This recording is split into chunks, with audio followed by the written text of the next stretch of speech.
Good evening, I'm Andrew Chang. And I'm Adrienne Arsenault. Tonight, the grief and anger of a woman who tried to save her sister's life, but just could not. And I heard her words telling me to go, so I ran, hoping he wouldn't shoot me in the back. Another abusive husband, another woman murdered. Also tonight, vaccine passports arriving. Quebec's is online today, Ontario's on the way. Well, better late than never. With an eye on challengers from both left and right, the Liberals released their platform. It is responsible, it is prudent, and it is fully transparent. And their fight is local, their concern global. Now is the time that we need to be protecting our coastal ecosystems, not destroying them. Can these Nova Scotians get politicians to act? This is The National.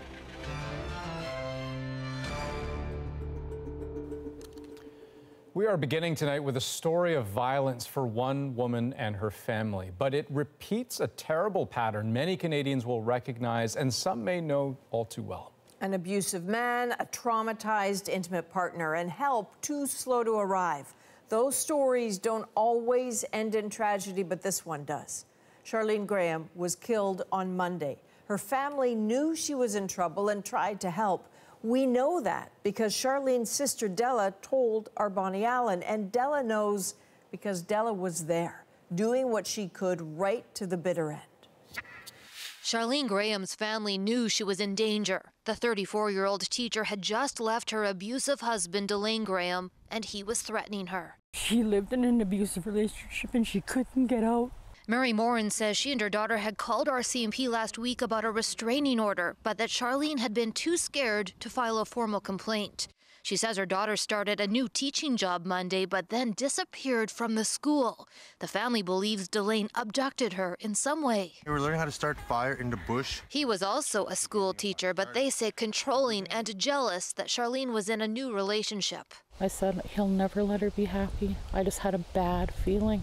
Charlene's mother called RCMP for help just after 2 p.m. Monday and is frustrated police did not go to the campground where Charlene's estranged husband was living until after shots were fired. This what makes me so angry because I was telling him, he said, I fear for my daughter's life right now. The RCMP confirms it had received 2 previous calls about the Grahams and knew there were allegations of harassment. They say officers had started making inquiries about Charlene's whereabouts, but the shooting happened here 34 minutes later. However, Charlene's sister, Della Duquette, had already rushed to the campground. She saw Delane stabbing Charlene and tackled him. Then he stabbed me in my hand and it made me let go a little bit and he got away. And then I went back to her and I said, "Sister, are you okay, sister?" She'll never forget Charlene's dying words. "Go, sis. It's okay, I'm gonna die." And then he came with the gun. She knew he had it, and he shot her right in front of me. At that moment, Duquette knew she could die too. And I heard her words telling me to go, so I ran, hoping he wouldn't shoot me in the back. Delane Graham shot himself instead. Charlene's family says they weren't able to save her life, but hope sharing her story might encourage others to find help to stay safe. Bonnie Allen, CBC News, Meadow Lake, Saskatchewan. Now, there's no national number for intimate partner violence, but there are resources across the country. So if you or someone you know needs help, you can visit sheltersafe.ca/findhelp to learn about supports in your area. Well, the search for a missing 3-year-old boy from Quebec, allegedly abducted by his father, has expanded. The Amber Alert now covers all of Quebec and parts of northwestern New Brunswick. Jake Coyote was last seen yesterday evening with his father in St. Paul, Quebec. He was wearing jeans, beige boots, and a blue T-shirt with silver stripes on the sleeves and lower torso. It also has the number 6 or 9 in blue camouflage. His father, David Coyote, is described as 5'7", about 180 pounds, with brown hair, blue eyes. Police say he could be armed and that the pair could be traveling on foot or in a vehicle. Let's turn to COVID news and the rollout of vaccine passports across Canada as provinces try to slow a growing fourth wave of this pandemic. Today, Quebec's vaccine passport officially went into effect, shutting out some unvaccinated people from restaurants, bars, and cinemas. British Columbia and Manitoba will both bring in theirs later this month, and today, Ontario bowed to pressure, announcing it too will have one. So that news came just hours before Ontario released its latest pandemic projections, showing more vaccinations will be needed to prevent another lockdown. And as Jayla Bernstein explains, there is hope the vaccine passport will help. We will do whatever it takes. Today, news this business owner has been waiting for. Well, better late than never. His hope that with the vaccine passport, pubs like his will be able to keep on serving even as cases rise. It definitely puts a lot of the anxiety to bed. Premier Doug Ford's announcement was an about-face, from adamant refusal back in July. The answer is no, we aren't going to do it. To this. After in-depth discussions with our medical experts, we've landed on a vaccine certificate policy that is based on evidence and best advice. That policy comes into effect on September 22nd.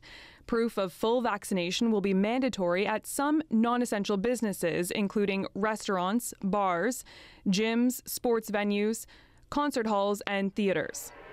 To start, venues will have to check people's vaccine receipts and photo IDs. The province's digital system will be ready in late October. It will use a QR code and a verification app. It's disappointing that we're now behind the 8 ball on this. With more than 76% of eligible Ontarians vaccinated, the Premier bowed to mounting pressure, in part to encourage the hesitant. We either do this or we risk shutting down the economy, which would even be worse, having our hospital capacity maxed out and at the brink, having our kids stay at home. While a vocal minority remains opposed, experts say vaccine passports are the right call. It really does, in a significant way reduce the risk of outbreak. And, and if you reduce the amount of people getting COVID and being exposed to it, then, you have less people in the hospital and potentially less people dying. This pub owner is just relieved to know there's a chance he won't have to close his doors again this winter. It's good that it's coming. It's bad it took this long. And the rollout is sloppy. So, Jayla, the Premier hinted at the fourth wave being part of the reason for the vaccine passport, but what are the latest modeling numbers actually telling us? Well, what really stood out to me was the number 85%. That's the number experts say of eligible people in Ontario who need to get vaccinated if we're going to avoid more lockdowns, especially as that Delta variant circulates in Ontario. And the other thing that they really focused on in these latest projections is the fact that with some workplaces reopening, with some kids headed back to school, that there's actually a possibility we could see the occupancy rates of intensive care units in hospitals surpass what we saw in the third wave. So they're really warning that we need to get those transmission rates down and we need to get more jabs in arms. All right, Jayla Bernstein in Toronto. Thank you, Jayla. My pleasure. Well, Quebecers are now finding out what life with a vaccine passport is like. Their system went into effect today. But as you will see from Alison Northcott, the businesses who have to check those passports have some big concerns. This is part of a new reality for Quebecers, showing proof of vaccination to sit in a cafe. The minute they want to sit here and they want to lean here and go like this, that means it's inside, then I got to scan. But he says that's better than another lockdown. The vaccine passport now applies to non-essential services like restaurants, bars, gyms, movie theaters and festivals for anyone over 12. I'm all for it. I mean, we're all in the same boat. He says he's against the passport because it infringes on his freedom. And that's the app, and that's done. Staff at this library have been helping seniors with the technology. But if you don't have a smartphone, you can print a paper copy. Visitors to Quebec don't need the QR code, but do need proof they're vaccinated and photo ID. This restaurant is one of many getting used to the new rules, but the owners worry about backlash. We want everyone to understand that this is not our choice. This is being mandated by the government. We can be shut down if we allow unvaccinated people in here. There's benches across the street. Wilson Liu decided to close his restaurant's dining area, doing takeout only to bypass the passport. We believe in its equality, it's your body, your choice. I'm fully vaccinated myself, but like everybody has their choice. There have been protests against the passport, and the Premier says he knows some won't like it. But I think that the vast majority of the population, they support the passport. They want to return back to a normal life. And while it might convince some to get vaccinated, this expert says it could turn others off. Then you also get a group of people that then sort of generate suspicion. So as many people as you gain, you might also lose as well. For the first couple of weeks, the province says there will be a grace period to allow businesses and clients a chance to adjust to the passport. But after that, those who don't comply could be fined. Alison Northcott, CBC News, Montreal. Protests against vaccine mandates sprang up in cities across the country today. The demonstrations were held in front of hospitals, one of the largest in Vancouver. In some places, hospital access was affected and healthcare workers were verbally attacked. At least one on Vancouver Island is said to have been assaulted physically. Now, many Canadian workers are now facing these vaccine mandates. Get the jab, they've been told, or lose the job. And for some, that is an incredibly difficult decision. Sarah Levitt has one man's story. This airline worker says he's been feeling tense ever since he found out vaccination was mandatory at his work. I'm very nervous, and I've been very anxious. CBC News has agreed to keep his name and where he works confidential over his fears he'd lose his job. Having a close family member that has had an adverse side effect following the vaccination, I think that it's been very difficult for us to set that aside. And I know that's one of the reasons why we've decided not to be vaccinated. He's just one of many Canadians who will now be required to be vaccinated. Policies are being adopted at workplaces across the country. The federal government has done it, so have all of Canada's major banks and airlines. I've got to make a choice between getting something I'm not exactly comfortable with, putting aside those issues and that worry and stress, and putting food on my table. Unions are divided, treading the fine line between workplace safety and protecting workers from job loss. At least one airline industry union has said it categorically rejects termination as a result of non-vaccination. Other unions support vaccine mandates. I am not supporting those that say, oh, geez, it's my right not to get vaccinated. Therefore, they're going to walk around the country like a loaded pistol. Unionized or not, this lawyer says there will be little recourse for employees who refuse. The employer would have to show that, they did have cause to terminate that employee, and a mandatory vaccine policy is likely to be ruled reasonable. I think that's the toughest part, is that this is the only option that's available to you now, is vaccination. And I think that's wrong. The airline worker says he'll hold out as long as he can, even at the risk of being fired. Sarah Levitt, CBC News, Toronto. Well, let's turn to the federal election campaign. Today, at the midpoint of the race, the Liberals unveiled their election platform, a sweeping document full of spending promises. David Cochran looks at what's in it and what Justin Trudeau's opponents are saying about it. You have a choice about what the next 18 months and the next 18 years look like. That's how Justin Trudeau wants Canadians to see this election, and so a platform designed to draw contrasts with his main rival. What Erin O'Toole is doing is not leadership. Courting special interests, from anti-vaxxers to climate deniers, from the gun lobby to anti-choice organizations, failing to mention racism even once in his platform, and ripping up $10 a day childcare agreements across the country. The spine of that argument already announced Liberal policies on vaccine mandates, climate change, $10 childcare, and new policies on guns and abortion. Canada is a country where we stand up for women's rights, and I will not allow others to limit those rights.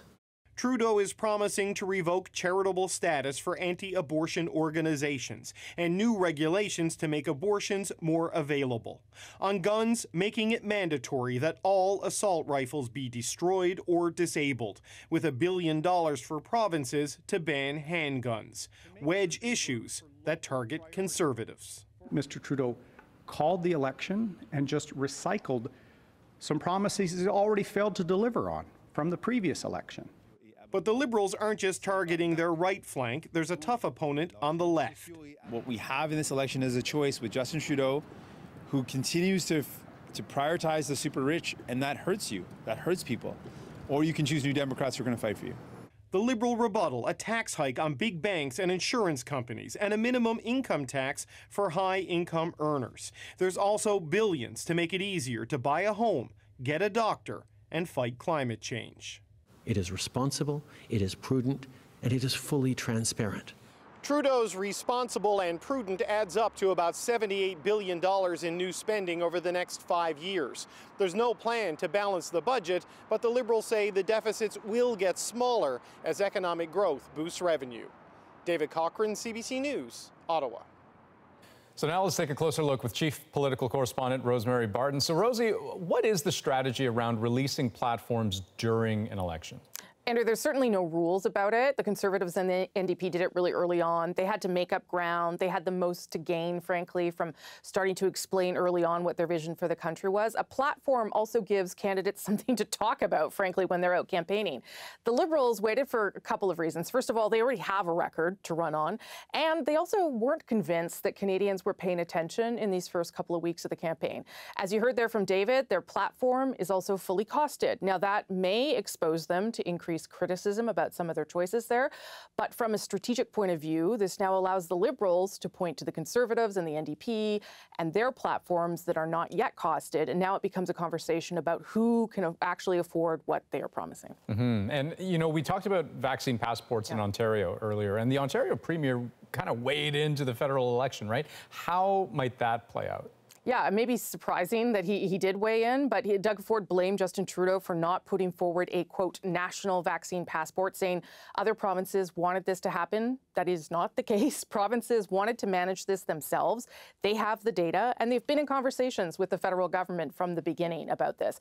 So as to what this means, Doug Ford's foray into the campaign, the Premier has pretty much said exactly what Liberals want him to say. First, he's finally agreed to a vaccine passport, and then picked a fight with the Liberals as a Conservative Premier. So the Liberals can now try and use this issue again of vaccine passports and mandatory vaccinations even more as a wedge against Erin O'Toole, who encourages vaccination but doesn't want it to be mandatory.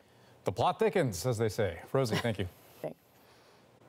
Our reporters continue to travel with the main party leaders, and tonight we have updates from two of them. Up first, Ashley Burke with Conservative leader Erin O'Toole. Pledging to sink money into roads, public transit systems, and high-speed internet. Infrastructure was Erin O'Toole's priority today.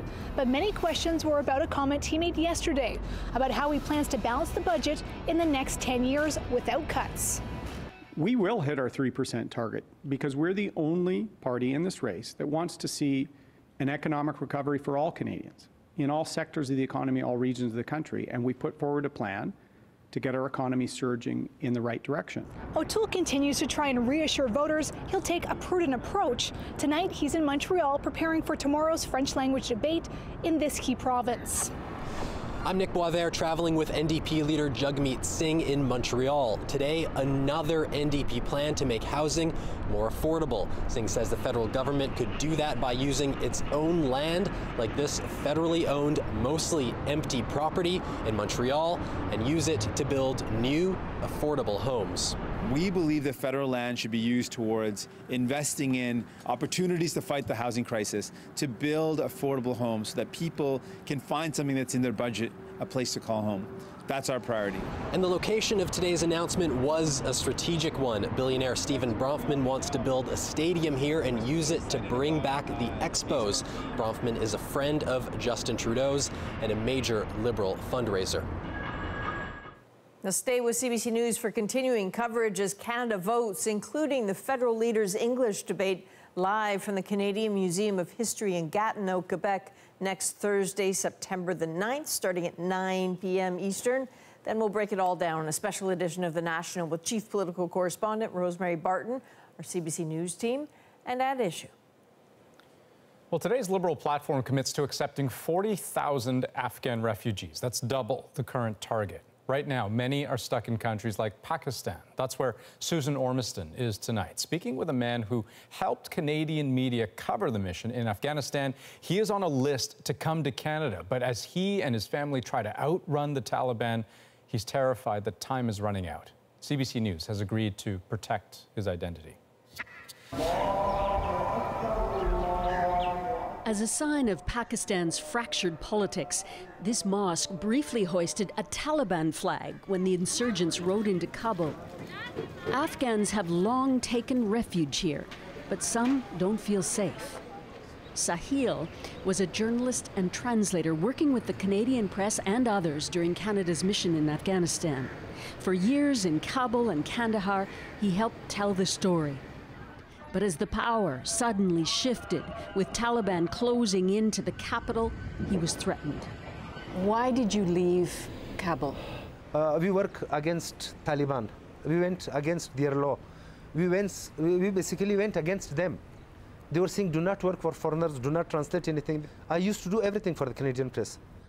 He fled, traveling by bus from Kabul to Kandahar. He was stopped and questioned 11 times. By then, the Taliban had taken Kandahar, so he made his way to the crowded Pakistan-Afghan border. Then, when someone shouted behind him, he panicked. I said, they're already going to kill me. The only option I had was that to run, whether if getting killed that way or this way. So that was the last option. Over the border, he joined his family in Quetta, Pakistan, but even there, people were asking for him. His family is here now, in Islamabad, in hiding. He's on watch all the time. I'm just like somebody pushed me in the water, and I want to get out of that. I cannot breathe here, because I cannot sleep. Once my kids sleep, then I'm looking for them. I'm looking around. I'm being threatened for 1,000 times. This time I will directly be killed. It's their regime, it's their time. It's they're in power right now. Canada is responding to his application for refugee status, but it's slow, he says, and he's worried he'll run out of time, caught in a terrifying limbo after working in the war zone. That's more than enough, 20 years. As we stayed with them at their time while they were there, now they have to stay with us. Now it's our time, we need their help. They needed our help, we helped them. Susan Ormiston, CBC News, Islamabad. Coyotes are becoming more dangerous, forcing Vancouver's Stanley Park to close at night.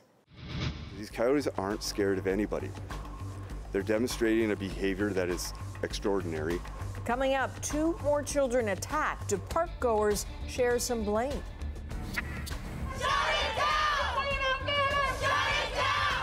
Texas has banned virtually all abortions after 6 weeks, while other states follow. And if you're in Toronto, it is a well-known sound, and today it turns 100. We're back in 2.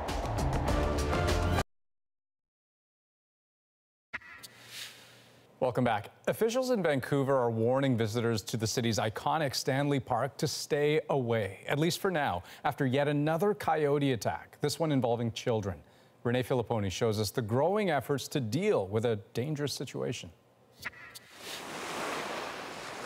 It's a place people come to unwind and relax. But this summer, a trip to Stanley Park comes with a warning. Violent coyotes have been stalking people, with 45 attacks reported so far this year. So these coyotes aren't scared of anybody. They're demonstrating a behavior that is extraordinary. Conservation officers believe animals are being fed by people, which is resulting in this behavior. We've received some reports of individuals feeding wildlife for photography reasons, but also because they feel that they're doing the right thing. One of the latest attacks happened here yesterday at 5 p.m. A family of 3 were out for a walk when they were swarmed by 3 coyotes. A 4-year-old child was bitten. Conservation officers later tracked down 1 coyote and it was euthanized. The park is now shut to visitors at night, but people are still coming in. We're looking at probably adding fencing so that we can make sure that people who have been, going past the barricades without issue will now not be able to get past these controlled access spaces.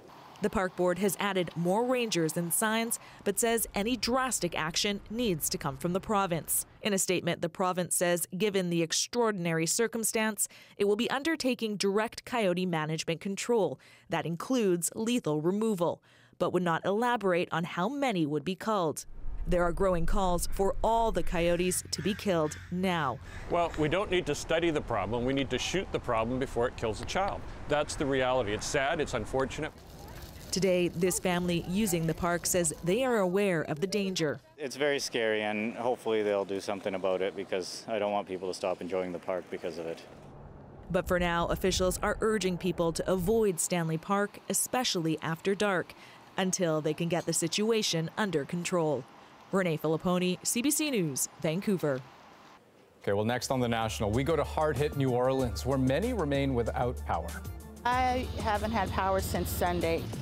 Coming up, no electricity or running water, how people are enduring the misery after Hurricane Ida. Plus, Texas has literally turned back the clock 50 years. The U.S. Supreme Court stays silent on the country's strictest abortion law. Is it a sign of things to come? Stay with us.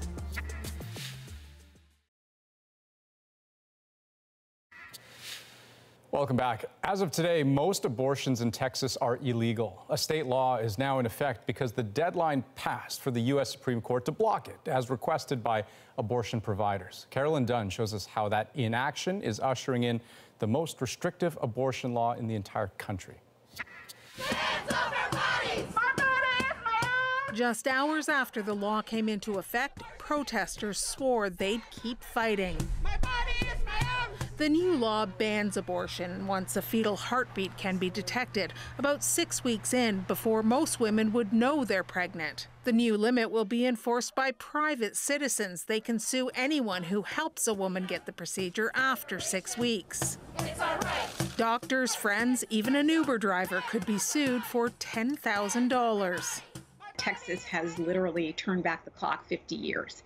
So it's an incredibly dark day, not just for the 7 million women of Texas, but also to the 80% of Americans who believe that there should be safe and legal abortion. Our creators endowed us with the right to life. The bill was signed in May, but a challenge delayed its impact. The Supreme Court, now dominated by conservatives, gave no response, and the clock ran out. There was a war on my body and a war on my rights. The Texas high school valedictorian whose speech against the bill went viral in June is devastated today. That life-changing decision of whether or not you carry that pregnancy to term and what happens afterwards is no longer up to us. The White House called the law outrageous and unconstitutional, violating nearly 50 years of abortion rights established under the landmark Roe v. Wade decision.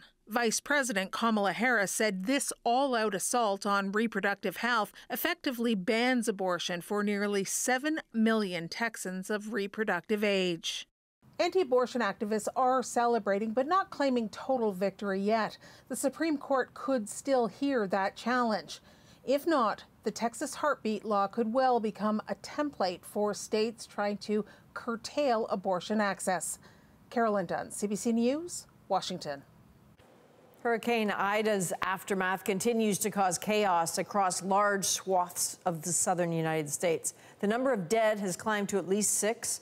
Our Chris Reyes is on the ground in New Orleans, where the scope of the damage is just starting to come into focus. We have running water for now, but we're not supposed to use it. We don't have electricity, obviously no internet, no AC. I haven't had power since Sunday evening. I was in the middle of cooking, and that's when the lights went out. And then a couple hours after that, I couldn't make any phone calls. New Orleans is a city shut down. This is what it's like to drive through it. Hardly any cars on the road, street lights aren't working, downed trees, debris. There's only a handful of restaurants that can still serve food, but barely. And today we just decided to bring out our barbecue pit, grill some burgers, and try to feed people and keep our business alive. We're just doing what the two of us can do, you know? Power is slowly being restored to millions in Louisiana and Mississippi after Hurricane Ida slammed the area on Sunday, knocking out a major transmission tower. I'm on Bourbon Street, the heart of the French Quarter, normally a lively place full of bars and restaurants. Right now, very quiet, boarded up windows, everything shut down, but not a lot of damage. And some people I talked to told me they actually feel they got lucky with Hurricane Ida. We got very lucky, very lucky. no damage. Unlike Katrina, the levees didn't break with Hurricane Ida, but it was still the fifth most powerful storm to hit the U.S., causing billions of dollars in flood damage, and it's not over. Ida has been steadily moving north from Louisiana, hitting Tennessee, and now bringing heavy rainfall and flash flood warnings to the mid-Atlantic states. In Louisiana, it could take weeks to get everyone back in their homes. It's the longest it ever was that we never had electricity. You know, look, there's thousands of men and women out there in this heat working hard to get it back on. Nobody's happy with the progress thus far. There's nothing open and all the way through Baton Rouge, and we were lucky to find this. So we just jumped off the exit, and here we are. We're in line. I'm next. That's good. In New Orleans, the struggle for residents accessing services and staying safe. The mayor has put the city on a curfew. People are hot. We know it. We know that people are tired, but we have to continue to remain vigilant. President Joe Biden is expected to visit the state on Friday. Chris Reyes, CBC News, New Orleans, Louisiana. I'm Tanya Fletcher in Vancouver with some breaking news. The same storm system you saw that just slammed Louisiana is now hitting New York. The mayor of New York City has declared a state of emergency, urging people to get inside. All kinds of dramatic images are coming in. This video shows the subway system under a deluge of water. A New York City councilor says every single subway line has been shut down. The National Weather Service issued a flash flood emergency alert for only the second time ever in the area. Above ground, a city bus trying to make it through the flooded streets itself flooded inside. We'll continue to watch this developing story and bring you the latest updates as they come in. Andrew? Well, hurricanes like Ida are becoming more common, according to a new report. What we're seeing now is a higher severity, longer duration, and overlapping of natural disaster event seasons. Coming up, human action causing more dangerous weather, but there is a silver lining. Plus, Nova Scotia is experiencing the greatest relative sea level rise in Canada. A group of Nova Scotians is calling on Ottawa to protect their coastline from erosion and ugly development. Next.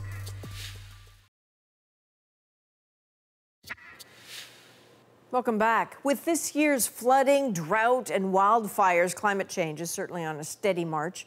Now, a new United Nations report on weather disasters is putting some cold, hard numbers on the worsening situation. It says 11,000 of those disasters over the past 50 years have claimed the lives of 2 million people.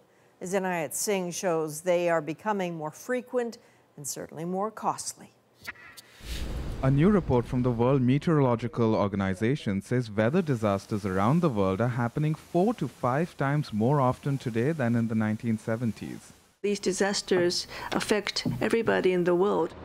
Not only that, they're causing 7 times as much damage as they did 5 decades ago. The reason for that is basically that we're building more. We're building in vulnerable areas, tropical cyclones, number one, as well as we're not building well enough.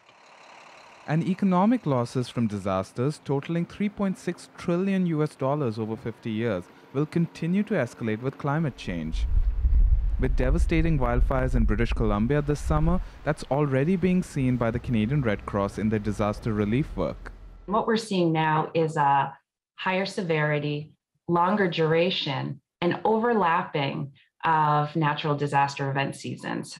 But it's not all bad news. The report says weather disasters are killing fewer people than they used to. In the 1970s and 80s, an average of about 170 people a day died worldwide in climate events. In the 2010s, that dropped to about 40 per day because of better emergency preparedness in many countries. Climate change is an important issue in the federal election campaign, but some say every party's platforms need to focus more on disaster preparation. I do think we tend to focus on mitigation. How do we prevent climate change? How do we reduce our emissions? And that's extremely important. But have probably had less attention to preparedness and adaptation. An urgent call to action to combat climate change and to get ready for far more weather disasters in the future. Inayat Singh, CBC News, Toronto. Environmental concerns are weighing on the minds of some Nova Scotians this election season. With so much coastline, it's no wonder the province is known as Canada's ocean playground. But as Tom Murphy shows us, coastal areas are under threat, and residents are looking to Ottawa for help. A tour of Halifax Harbour. On board, Haligonians who want federal politicians to do more to protect the coastline. So thank you all for joining us. In particular, they're concerned about Halifax's northwest arm. Considered to be a city gem for its easy access to swimming, its parade of pleasure boats, and its abundance of sea life, those aboard worry it's under threat by homeowners infilling their water lots. And if you start privatizing the waters of the arm, then you lose it. And if you squeeze the ocean, then you no longer have that vast, vast capacity that the ocean has to serve all these functions. This is a rough idea of what one homeowner proposes to do, a massive infilling. Technically, the project could proceed, although the federal government does have an opportunity to review the project.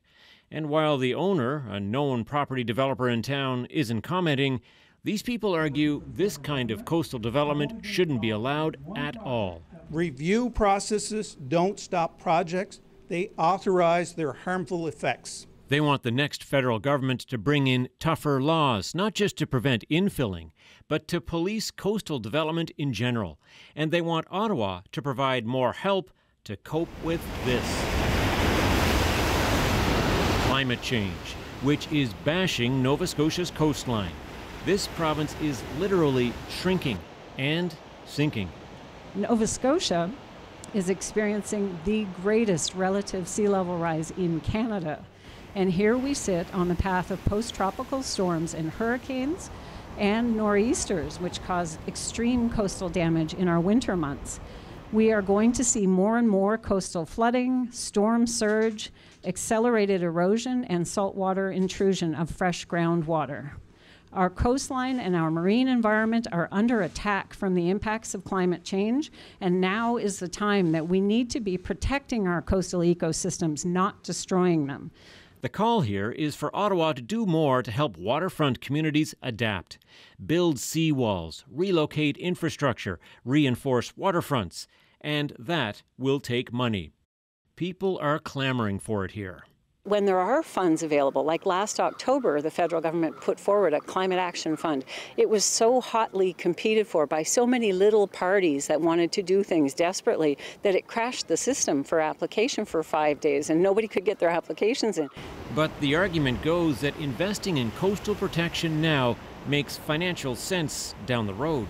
You know, we can tackle one challenge at a time, but if we don't save our citizens, those tax dollars will be doing disaster funds instead. And it's, I think, is it $1 of prevention and adaptation to $12 each disaster? So it's time to do it now. Which brings us back to the infilling issue. It's an example, environmentalists argue, of how what we do to our coastlines now could have a lasting effect.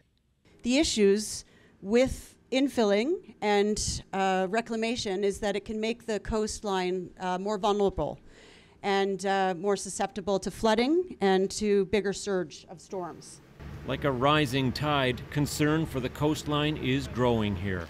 The question for many this election may well be which political party offers the best plan to navigate the choppy waters ahead. Tom Murphy, CBC News, Halifax. Next on the National, Montreal is honoring a jazz legend. We will tell you how the city is giving the music great a permanent home. Plus,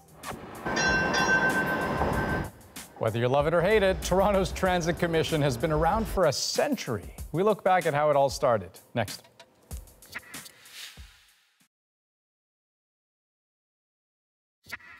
And Aurélie Rivard is going to come home in an absolutely sensational time. The gold medalist, defending champion, world record holder, takes out her own world record in the sensational swim for Canada. Quebec's Aurélie Rivard swimming to gold and smashing her own world record, as you heard, by 5 seconds. And that wasn't the only gold medal for Canada in Tokyo on day 8 of the Paralympic Games. Greg Stewart from BC will be bringing one home after winning the men's shot put event in his first ever games. He set a new Paralympic record. Well, today in Canada's biggest city, public transit turned 100 years old. Now, back in 1921, Montreal was bigger and already had public buses. But these days, the Toronto Transit Commission has a scope unmatched in Canada. Greg Ross shows us how it's touched the lives of 2 everyday people. So 100 years ago, the TTC was born. Today, the TTC showed off some classic vehicles from the past century. Toronto's first streetcars hit the road in 1921. Back then, a ticket was 7 cents or 4 for a quarter. They've gone through many changes over the decades, as have Toronto's subways and buses. We used to make change, sell tickets. Driver Barry Allen worked through an awful lot of those changes. I like going to work and I enjoy what I do. Allen has been a TTC bus driver for 49 years and is still going strong. Today, he gave us a ride down memory lane. Takes me back to when I was a rookie. For the first time in years, he's back in the driver's seat of one of the first models he drove in the early 1970s. Oh, I'd love to just take it for a whirl, I really would. While most of the memories are good ones, Allen says these old buses could have used today's bells and whistles, like air conditioning. It was pretty tough on a very hot, humid day. Lose 8 to 10 pounds. That's the kind of story 14-year-old Jamie Cowrie loves to hear. I've always liked transit. He's what you'd call a TTC superfan. He knows just about all there is to know about Canada's largest public transportation system. And he has his own special way of marking the 100th anniversary. I'm riding all the subway lines in order of the way they were built. I started at Eglinton and went to Union because that was the first stretch of the subway. It'll take 2 days for Cowrie to make it through the entire system, but he says it's no big deal. His dream is to spend many years in it. I do hope to one day retire driving a bus or a subway. To commemorate the milestone, the City of Toronto sign at City Hall and the CN Tower will be illuminated in TTC red all night long. Greg Ross, CBC News, Toronto. There's that sound. Montreal has settled on a way to honor one of its city's musical greats. A downtown city plaza will bear the name of Oscar Peterson, where he made his mark on the jazz scene, but also how he did put Montreal on a map. The great Duke Ellington nicknamed him the Maharaja of the keyboard. He was born in Montreal in the 1920s and is considered one of history's great jazz pianists. The new urban park will include immersive art inspired by Peterson's work. It's really an overwhelming honor because it is such a significant place in the city. In the neighborhood where Peterson grew up, the community is also celebrating. There's a place for knowing him better and to really take him in our own. Construction should be complete in 4 years, just in time for the 100th anniversary of Oscar Peterson's birth. Well, up next, some people with needle anxiety are getting vaccinated with a little help from some furry friends. And then they see the dog and you can see the relief. We'll explain after the break.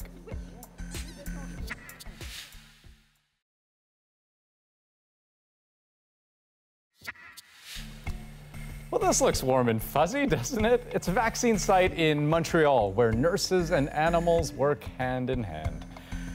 Hand in paw, perhaps. With a push to get more people in the city vaccinated, Tara Glover, the site manager, brought in some zoo therapy to help ease people's fear of needles, and it is our moment. It's been as good for the employees as it has been for the clients. When the dog arrives, everybody has a smile on their face. I've had people who I've seen are very shut down and internalized as they come through the corner into our vaccination site, and then they see the dog and you can see the relief. You can see just the effect that the animal has on them, and it's really impressive. He distracted me very well, so he was really good because I didn't feel the injection. And the people that aren't coming, what we're hearing from people when they finally do come in is that it's fear. A lot of fear that's keeping them away. Not fear of the vaccine, but fear of the vaccination process. Fear of the needle, fear of the whole situation of coming here. So zoo therapy is something that we can provide for people. It's a great option that we can give them to allow them to have a way to forget about the fact that they're here getting a needle. So I'm double vaxxed, so I don't need to go there, but I just kind of want to spend some quality time with that dog. Yeah, I guess, yeah, for a lot of people it would be nice. I got to say, though, I'm sort of at the complete other end of the spectrum. One, because I actually don't mind needles. I think they're fine. I'm allergic to dogs, too. Okay, so it would just be a nightmare. You don't need that, then. That's the National for this September 1st. Have a great night. Good night.